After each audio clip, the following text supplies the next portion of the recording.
Hello friends, कैसे हो आप सब। मैं शिवानी खंडेलवाल और आप देख रहे हैं कोडिंग जिन ऑप्टिमिस्टिक। तो फ्रेंड्स, आज के इस वीडियो में मैं आपको बताने वाली हूँ built in data types in Python. किसी भी प्रोग्रामिंग लैंग्वेज में डेटा टाइप्स एक इम्पॉर्टेंट कॉन्सेप्ट है।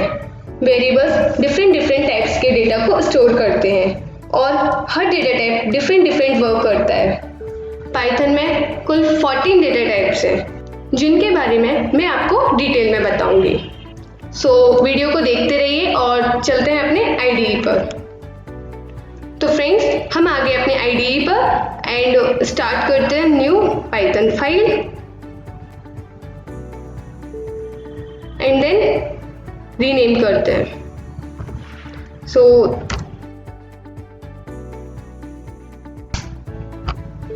तो स्टार्ट करते हैं। अब सबसे पहले मैं आपको बता दूं, किसी भी वेरिएबल के डेटा टाइप को जानने के लिए हम टाइप फंक्शन का यूज करते हैं।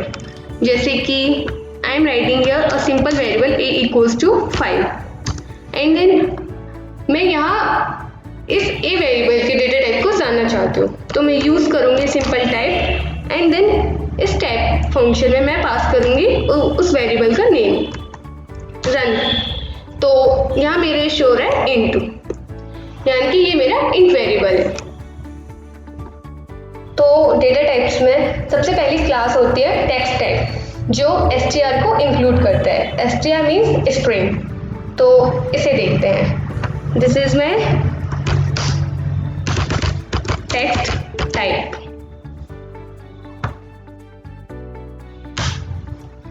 जिसमें मैं एक वेरिएबल लेती हूँ name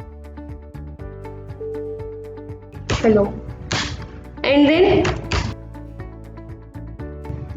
and print this name। तो यहाँ मेरा ये शो हो रहा है हेलो। अब अगर मैं इस वेरिएबल के डेटा टाइप को प्रिंट करवाना चाहूँ, तो मैं सिंपली यूज करूँगी प्रिंट टाइप फंक्शन एंड उस टाइप फंक्शन में उस वेरिएबल का नेम। तो यहाँ मेरा ये शो हो रहा है string class. Now the next class of data type is numeric types, जो int, float और complex data type को contain करता है। तो start करते हैं numeric type। अब अगर मैं वेरिएबल डिफाइन करूं, जैसे कि x equals to 5, y equals to 45.5 and z equals to कोई भी कॉम्प्लेक्स नंबर, जैसे कि लेट्स से 5j। ये मेरा सक्सेसफुली रन हो रहा है। अब अगर मैं इन सबके डेटा टाइप को प्रिंट करवाना चाहूँ, तो copy this and then paste this.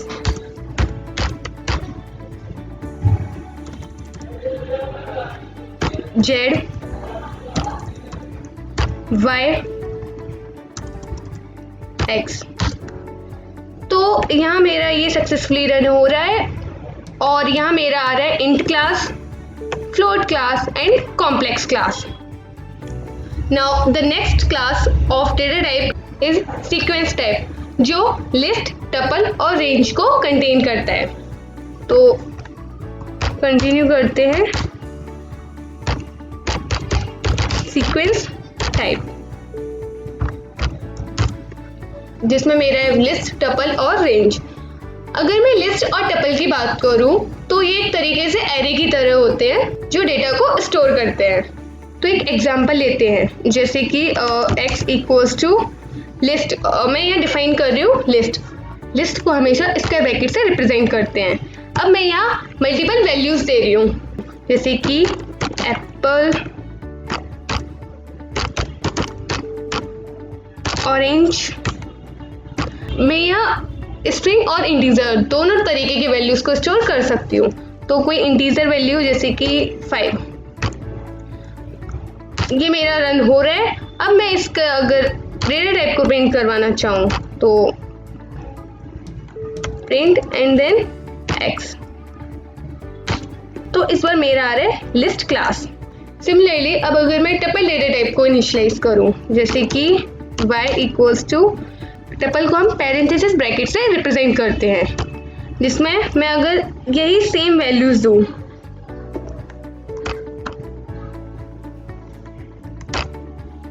And then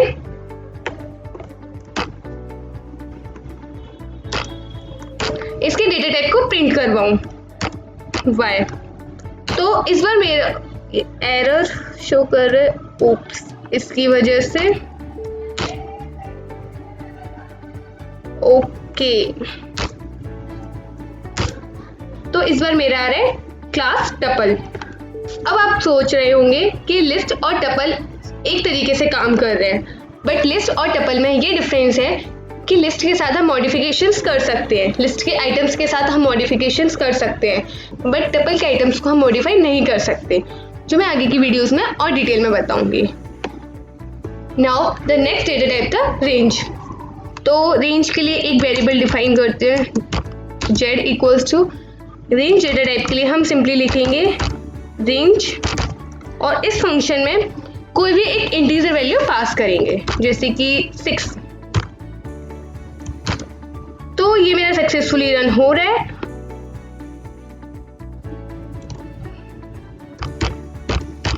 अब अगर मैं इसके डेटा टाइप को प्रिंट करवाऊं तो यहाँ मेरा इस बार आ रहा है क्लास रेंज। तो अब अगर मैं रेंज के बारे में बात करूं तो रेंज हमेशा इंटीजर वैल्यू पे वर्क करता है। मैं सबसे पहले आपको प्रिंट करवा के दिखाती हूँ z।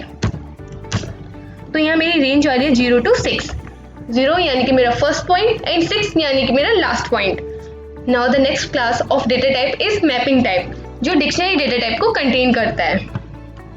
तो सबसे पहले तो है मेरा मैपिंग टाइप।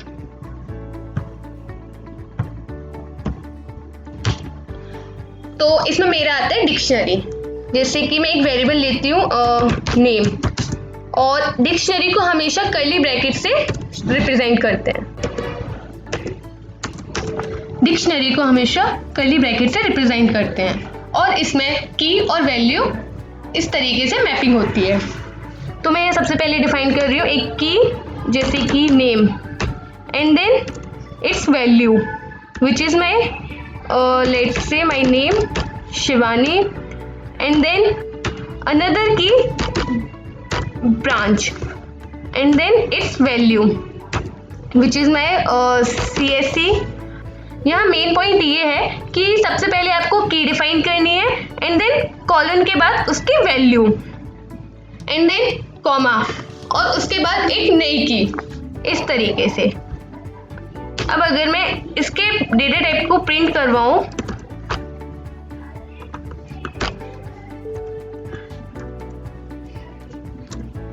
नेम, तो यहाँ मेरा आ रहा है क्लास डिक्शनरी, इस तरीके से। अब अगर डेटा टाइप की नेक्स्ट क्लास की बात करें तो वो है मेरा सेट टाइप, जो सेट और फ्रोजन सेट इन दोनों डेटा टाइप को कंटेन करता है। तो सेट टाइप, तो बात करते हैं सेट की। तो इसके लिए एक वेरिएबल डिफाइन करते हैं ab इक्वल्स टू, तो सेट को हम डिक्शनरी की तरह कर्ली ब्रैकेट से रिप्रेजेंट करते हैं, बट इसमें डिक्शनरी की तरह की और वैल्यू नहीं देते हैं, सिंपली हम वैल्यू देते हैं, जैसे एप्पल, मैंगो और ग्रेप्स, एंड देन प्रिंट करवाते हैं इसके डेटा टाइप को।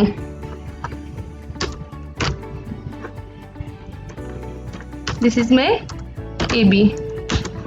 तो यहाँ मेरा आ रहा है क्लास सेट। अब आप सोच रहे होंगे कि ये टपल की तरह या लिस्ट की तरह है, सिर्फ इसका रिप्रेजेंटेशन अलग है। तो मैं आपको बता दूं कि लिस्ट और टपल में हम डुप्लीकेट वैल्यूज दे सकते हैं, बट सेट में हम डुप्लीकेट वैल्यूज नहीं दे सकते। जैसे कि मैं आपको बताऊं, अगेन मैं लिखती हूँ एप्पल एंड देन रन कराती हूँ, तो ये मेरा सक्सेसफुली रन हो रहा है। बट अब अगर मैं इस AB को प्रिंट करवाऊं तो यहाँ आप देख सकते हैं कि मेरे सिर्फ 3 वैल्यूज आ रही है, मैंगो, एप्पल एंड ग्रेप्स। ये मेरा एप्पल को सिर्फ एक बार कंसीडर कर रहा है। तो ये सेट डेटा टाइप यही वर्क करता है कि ये डुप्लीकेसी को रिमूव करता है। अब अगर हम सेम लिस्ट में देखें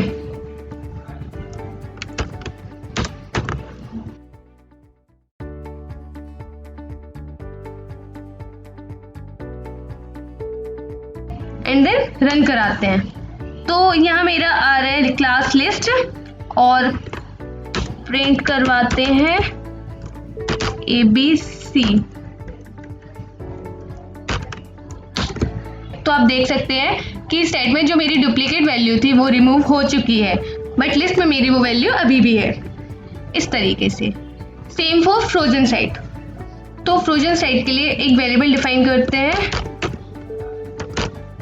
फ्रोजन साइट, और इसके लिए हम सबसे पहले लिखेंगे frozen set function and then इसमें हम पास करेंगे set.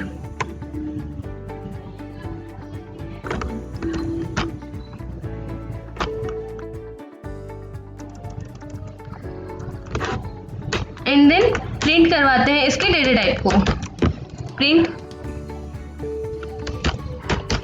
Type of underscore underscore frozen site.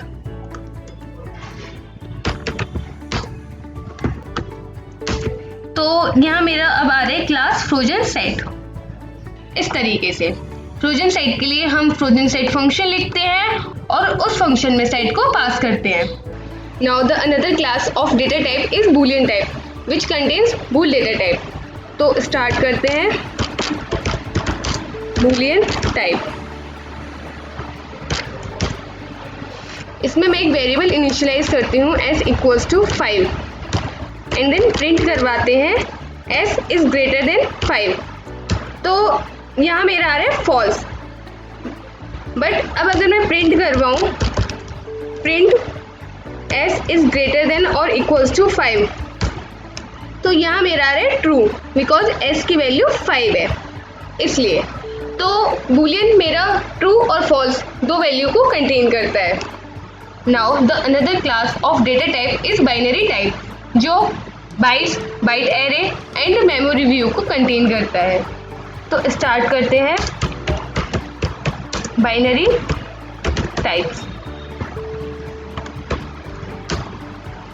जिसमें मेरा सबसे पहले है बाइट्स। तो बाइट्स के लिए हम किसी भी स्ट्रिंग के आगे b लिखते हैं, b एंड देन प्रिंट करवाते हैं इसके डेटा टाइप को।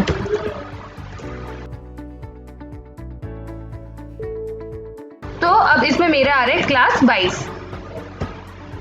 अब अगर मैं बाइट एरे की बात करूं तो बाइट एरे के लिए हम सिंपली बाइट एरे फंक्शन लिखते हैं एंड देन उसमें कोई भी इंटीजर वैल्यू पास करते हैं। अब अगर मैं इसके डेटा टाइप को प्रिंट करवाऊँ, प्रिंट टाइप ऑफ y, तो इस बार मेरा आ रहा है class byte array and the last data type is memory view.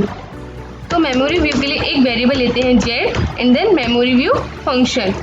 इस मेमोरी व्यू फंक्शन में हम बाइट्स पास करते हैं, बाइट्स एंड देन कोई भी एक इंटीजर वैल्यू, जैसे कि मैंने इसमें बताया था कि हम बाइट एरे में इंटीजर वैल्यू पास करते हैं। सेम हियर हम यहाँ इस बाइट्स में इंटीजर वैल्यू देते हैं and then print type of z। तो यहाँ मेरा आ रहा है क्लास मेमोरी व्यू। अब अगर मैं इस z को प्रिंट करवाऊँ तो ये मेरा मेमोरी एड्रेस रिटर्न कर रहा है जहाँ मेरा ये 5 स्टोर है। तो ये सारे थे 14 built in data types in Python.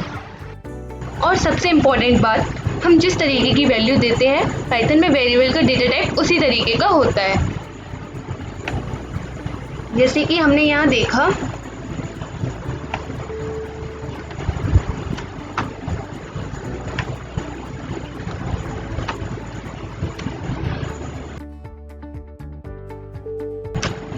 जैसे कि मैंने यहाँ x की वैल्यू इंटीजर दी है 5, तो यहाँ मेरा क्लास आ रहा था इंट। जब मैंने फ्लोट वैल्यू दी तो क्लास फ्लोट, और अगर कॉम्प्लेक्स वैल्यू दी तो class complex. Same for string और अनदर डेटा टाइप्स। बट अगर मैं इन वेरिएबल्स के डेटा टाइप को चेंज करना चाहूँ तो मैं वो भी कर सकती हूँ।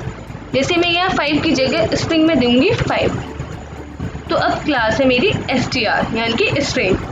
तो इस तरीके से आप किसी भी वेरिएबल के डेटा टाइप को चेंज कर सकते हैं। मैं यहाँ इसे इस तरीके से भी कर सकती हूँ, जैसे कि s equals to str of 5 and then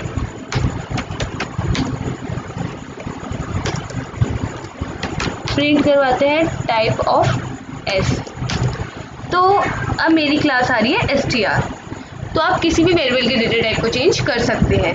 अगर मैं यहाँ इंट लिखती हूँ, इंट 45.5, तो अब मेरी क्लास आ रही है इंट। मैं यहाँ y की वैल्यू देख सकती हूँ, प्रिंट y। तो मेरी y की वैल्यू है 45, यानी कि इंटीजर वैल्यू। तो फ्रेंड्स, आज के लिए बस इतना ही। और ये डेटा टाइप्स ऑफ पाइथन की नोटबुक मैंने डिस्क्रिप्शन में दे दी है, तो आप वहाँ से देख सकते हैं। और नेक्स्ट वीडियो में मैं आपको बताने वाली हूँ ऑपरेटर्स इन पाइथन एंड उससे रिलेटेड क्विज। तो ऐसी और वीडियोस के लिए चैनल को सब्सक्राइब कर देना।